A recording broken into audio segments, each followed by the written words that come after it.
Oke, bismillahirrahmanirrahim. Assalamualaikum warahmatullahi wabarakatuh.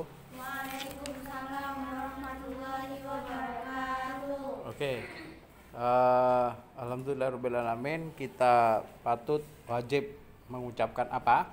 Syukur kepada Allah Subhanahu wa taala, Tuhan yang Maha Esa. Kenapa? Karena banyak sekali nikmat yang diberikan Allah kepada kita, ya. Kita sehat, sempat bisa belajar, melaksanakan kewajiban kita masing-masing, sehingga kita bisa belajar walaupun tatap muka terbatas. Kita laksanakan protokol kesehatan ketat, menggunakan masker, cuci tangan, ya. Kemudian di rumah sebelum berangkat sekolah sarapan jangan lupa. Nah, itu bagian dari usaha untuk sehat dan sebagainya. Nah, anak-anak sekalian, kita akan mendiskusikan hari ini, melanjutkan kegiatan pembelajaran yang kemarin, yaitu bagaimana kemarin kita belajar jenis-jenis usaha jasa, usaha pariwisata, ya, yang ada di daerah sekitar kita. Nah, kali ini kita akan mendiskusikan jenis-jenis usaha ekonomi, baik yang dikelola sendiri maupun yang dikelola secara berkelompok.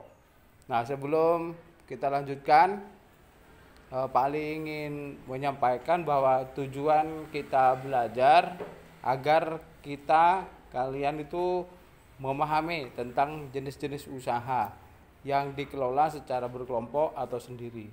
Nah, coba ingat-ingat di rumah kalian, termasuk kemarin yang sudah menyebutkan jenis-jenis usaha ekonomi.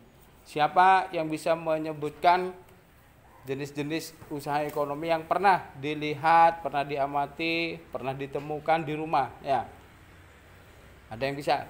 Ada yang menemukan di rumah? Pak, di rumah saya ada tetangga bikin kerupuk, bagus.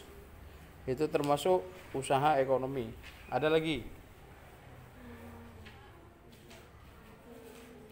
Pak, tetangga saya punya toko jualan, ya itu usaha ekonomi. Ada lagi? Nggak punya tetangga? Terus ada yang usaha apa tetangganya? Apa?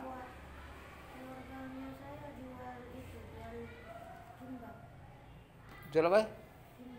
Kimbab. Apa itu? Oh, jilbab. Apa? Oh, jual makanan. Buat sendiri. Ya, itu home industry namanya. Nah, itu dikelola oleh keluarga sendiri, ya. Ada lagi? Kamu rumahnya mana? Terus ada apa di sana? Ada yang jual-jual. Jualan. Oke, ada lagi. Rumahnya yang luar kota siapa? Di yang tidak di Sumeneb. Ada? Enggak ada. Pernah ke Asta Tinggi tuh. Di sana ada kolam renang, apa namanya? Waterpark. Itu usaha toh? Usaha jasa pariwisata. Nah, itu ya. Nah, tadi jualan dikelola keluarga. Berarti itu usaha sendiri, ya. Usaha sendiri. Nah, kalau sekarang ada usaha yang dikelola oleh PT Garam. Ada perusahaannya.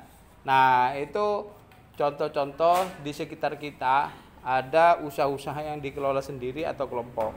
Nah, secara lebih rinci, maka kita akan diskusikan pada pagi hari ini. Nah, ya. Oke, yang pertama jenis usaha ekonomi yang dikelola sendiri.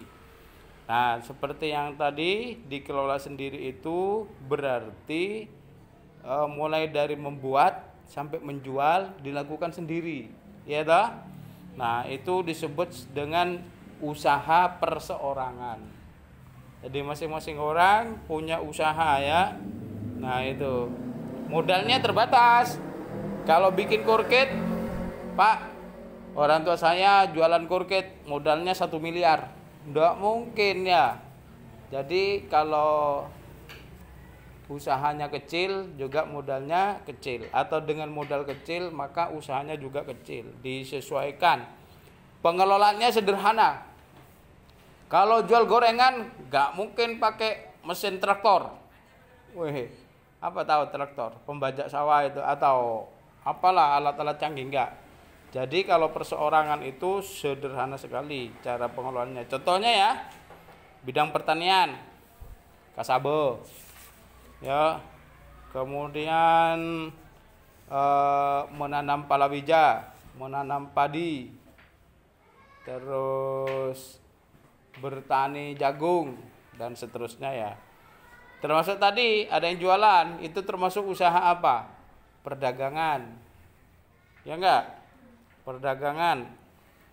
Oke, contohnya pedagang asongan. Pedagang keliling. Pedagang keliling contohnya apa? Jual bakso keliling. Jual mie keliling.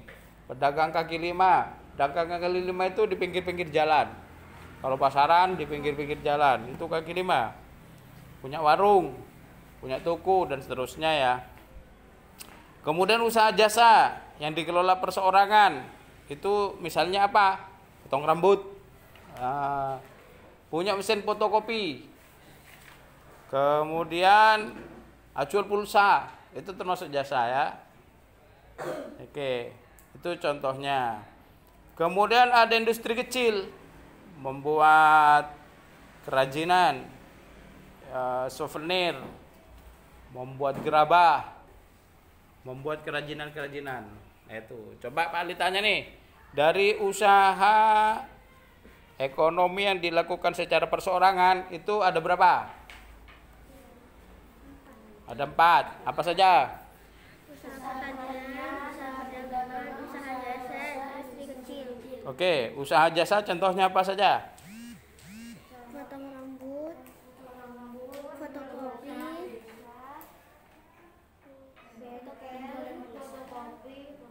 Oke, usaha perdagangan contohnya apa?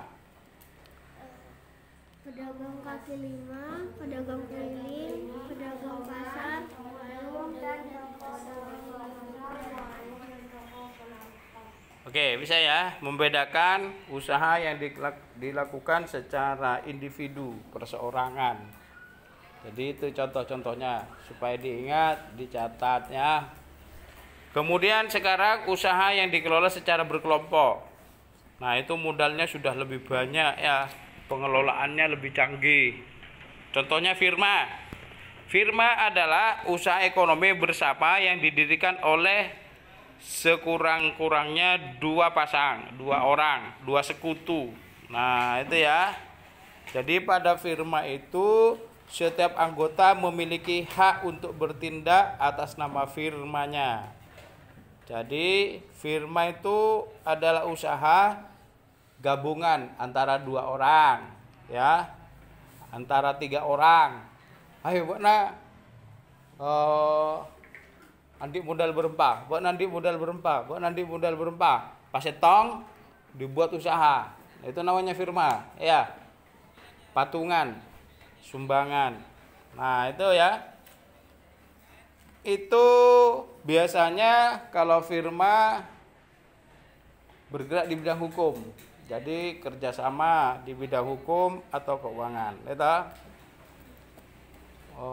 ada simpan pengelolaan keuangan atau biro jasa hukum, itu bisa firma. Kemudian perusahaan komanditer CV. Akhir-akhir ini kan banyak CV di daerah kita ya. Jadi CV itu 2 orang yang menyetorkan modal, kemudian 1 aktif, 1 bisa pasif. 1 itu yang bekerja, 1 itu yang menyertakan modal banyak. Misalnya ya, oke, bisa jadi investor, kemudian jadi pengelola. Nah itu CV namanya. Usaha berbentuk CV ini dikembangkan dari firma. Jadi kalau sudah firma berdua, bertiga, dilegalkan, dibuat CV, ditingkatkan. Nah itu CV. PT sekarang, perseroan terbatas. Itu adalah usaha bersama yang modalnya berupa kumpulan saham. Jadi saham artinya bukti kepemilikan dari suatu perusahaan berdasarkan modal. Kamu punya modal 10 juta. Nah, usahanya mau dibuat PT, berarti 10 juta itu dinilaikan dengan saham. Misalnya 1 juta satu kartu saham, maka jika kamu punya modal 10 juta, berarti kamu punya 10 kartu saham. Kartu saham itulah sebagai bukti bahwa kamu itu ikut memiliki perusahaan itu. Nah, itu modelnya saham. Kemudian ada BUMN, Badan Usaha Milik Negara. Jadi usahanya itu milik negara. Misalnya apa? Misalnya PLN ya. PLN Telkom atau Pertamina yang dulunya itu besar, nah itu menjadi BUMN. Kemudian terdapat BUMD yang dikelola oleh daerah. Ya, dikelola oleh daerah. Kalau di sini yang termasuk BUMD, Bank BPRS, punyanya Pemda ya. Itu contoh. Jadi badan usaha milik daerah itu punyanya pemerintah daerah. Kemudian ada usaha koperasi. Nah, koperasi itu termasuk bidang usaha yang dikelola secara berkelompok. Maksudnya berkelompok bukan perseorangan tadi. Nah, itu ya, koperasi itu macam-macam. Koperasi jual beli, pengadaan barang dan seterusnya ya. Tentang koperasi itu diatur menurut Undang-Undang Nomor 25 Tahun 92 tentang perkoperasian ya. Dan seterusnya. Kemudian bentuk-bentuk koperasi itu ada koperasi konsumsi, ya, menyediakan barang konsumsi kebutuhan sehari-hari. Ada koperasi simpan pinjam. Jadi dia menyediakan layanan simpan pinjam uang. Ada koperasi produksi. Jadi koperasi menghasilkan. Kalau di Malang itu ada koperasi menghasilkan susu segar, susu sapi, menghasilkan tempe, batik dan seterusnya ya. Koperasi jasa, misalnya koperasi tentang angkutan. Jadi koperasi yang menjalankan usaha angkutan jasa. Kemudian koperasi serba usaha, yaitu koperasi apa saja yang ada diusahakan. Misalnya di tataran desa itu ada KUD. Nah, itu contoh dari kegiatan-kegiatan atau jenis-jenis ekonomi yang ada di sekitar kita, baik yang dikelola oleh perseorangan maupun yang dikelola oleh secara berkelompok. Nah, sekarang coba diperhatikan, diambil buku tulisnya, kemudian pertanyaannya dijawab ya. Pak Ali ajukan 3 pertanyaan saja, kemudian pertanyaannya dijawab. Sama dengan juga yang belajar PJJ di rumah, menjawab pertanyaan yang diajukan, kemudian nanti bisa dikirim di classroom ya. Kemudian soal yang pertama silakan ditulis. Ya, soal yang pertama, sebutkan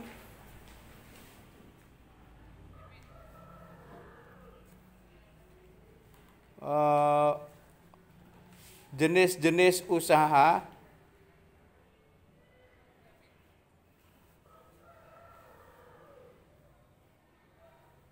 ekonomi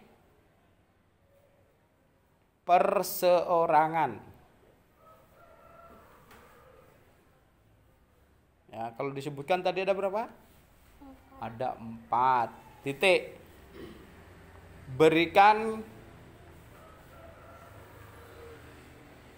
masing-masing contohnya. Nah, jadi tulis contohnya ya.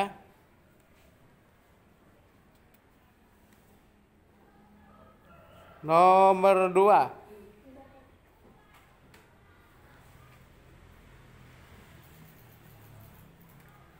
Apakah yang dimaksud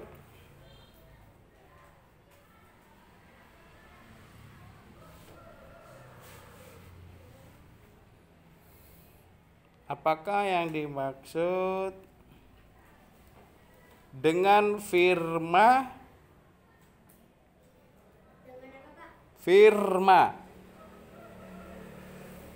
dan perseroan terbatas PT ya.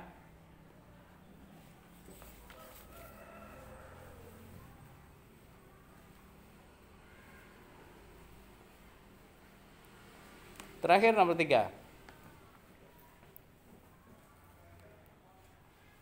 Jelaskan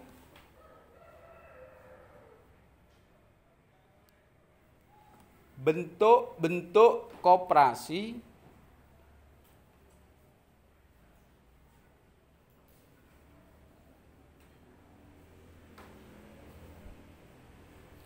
yang ada di Indonesia.